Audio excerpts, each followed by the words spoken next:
In 1948, the National Party in South Africa institutionalized one of history's most brutal systems of racial oppression, apartheid. For 46 years, the black majority endured forced displacement, systematic disenfranchisement, and state-sponsored violence, yet against this machinery of dehumanization and unexpected force, not through weapons alone, but through music. This is the story of how African artists became the most sonic front line in the liberation of South Africa. The apartheid regime understood the power of information. The South African Broadcasting Corporation operated as a rigid apparatus propaganda of state, meticulously filtering the airwaves to silence all dissent. But music possesses an inherent porosity. From the dance urban centers of Lagos and Abidjan to exiled communities in London and New York, African musicians forged a clandestine sonic infrastructure that penetrated the street. They did not merely reflect the suffering, they engineered a global conscience. On July 16, 1963, a South African woman stood before the United Nations and made history. Miriam Makeba, stripped of her passport, banned from her homeland, rendered stateless, addressed the UN Special Committee on Apartheid.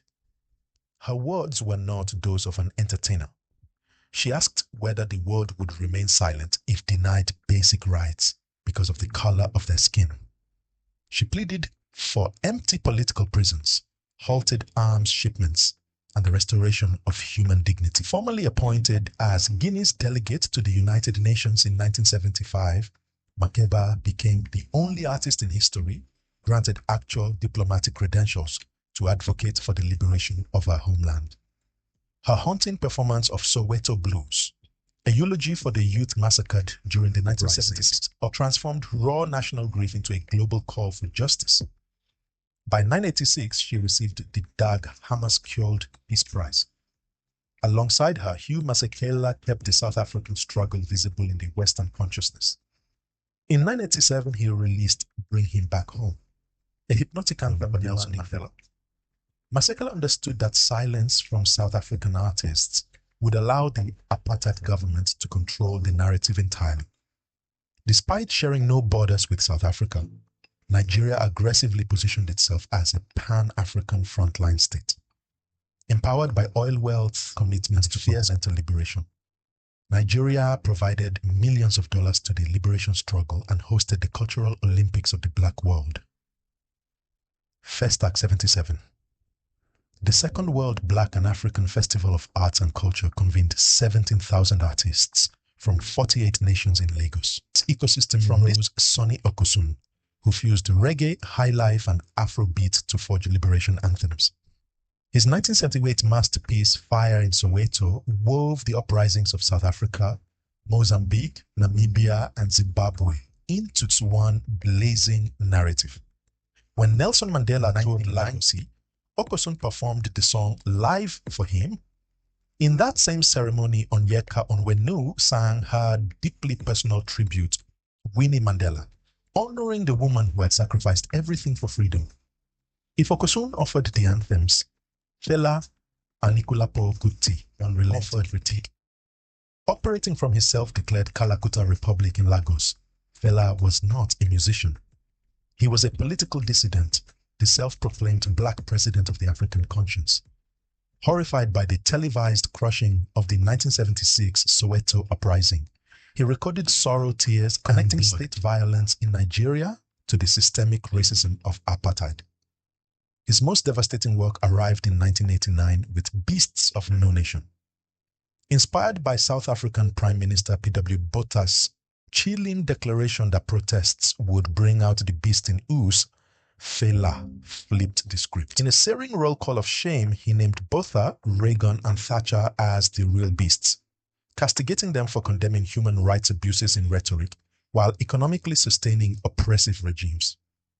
He called the United Nations the useless nations, and millions listened. Following Bob Marley's Zimbabwe's independence in 1980, reggae spread across Africa as the undisputed language of resistance. In the Ivory Coast, Alpha Blondy led the continent with his 12-piece Solar System band.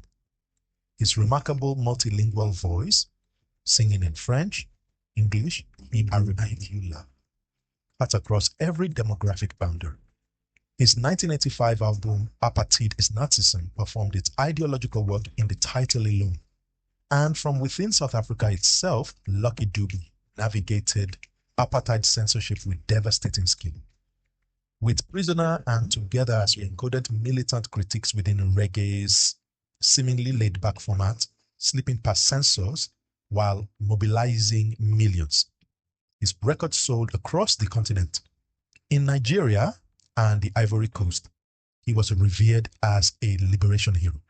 The music required revolutionary infrastructure. The ANC established Radio Freedom in 1963, broadcasting in Zulu, Xhosa, Soto, English and Afrikaans from 5 African nations, a daily counterweight to state propaganda. Cassette tapes of banned speeches and liberation songs were smuggled across borders at great personal risk. ANC activists rigged cassette recorders to amplifiers in crowded bus stations, blasting revolutionary messages before authorities could respond. As the regime crumbled in the early 1990s, smuggled electronic music catalyzed illegal interracial gatherings where disillusioned white youth and black South Africans prefiguring the post-apartheid nation. From that underground, Kwaito was born, the defining sound of a liberated South Africa. On June 11, 1988, the world gathered at Wembley Stadium in London. The Nelson Mandela's 70th birthday that broadcast to 67 nations, reaching an estimated 600 million people. Youssou N'Dour, Salif Keita, Miriam Makeba, Hugh Masekela sharing the stage with Sting, Stevie Wonder, and Whitney Houston. Makeba and Masekela performed Soweto Blues together, bringing ships directly into the living rooms of the global north. Despite American broadcasters censoring the political content and renaming the concert Freedom Fest, the impact was seismic. 77% of the British public recognized Nelson Mandela by name. 75% of surveyed youth supported his immediate release. The cultural consensus engineered by musicians forced the hands of governments who had labeled the African National Congress as terrorists. By 1990, the ban on the ANC was lifted. Mandela walked free. Apartheid began its formal dismantling. African artists had used their voices not as something to reflect, but as instruments to reshape the conscience of the world. From the halls of the United Nations to clandestine radio frequencies, from the streets of Lagos to the stages of Wembley Stadium, the sonic front line held. And because it did, a nation was free.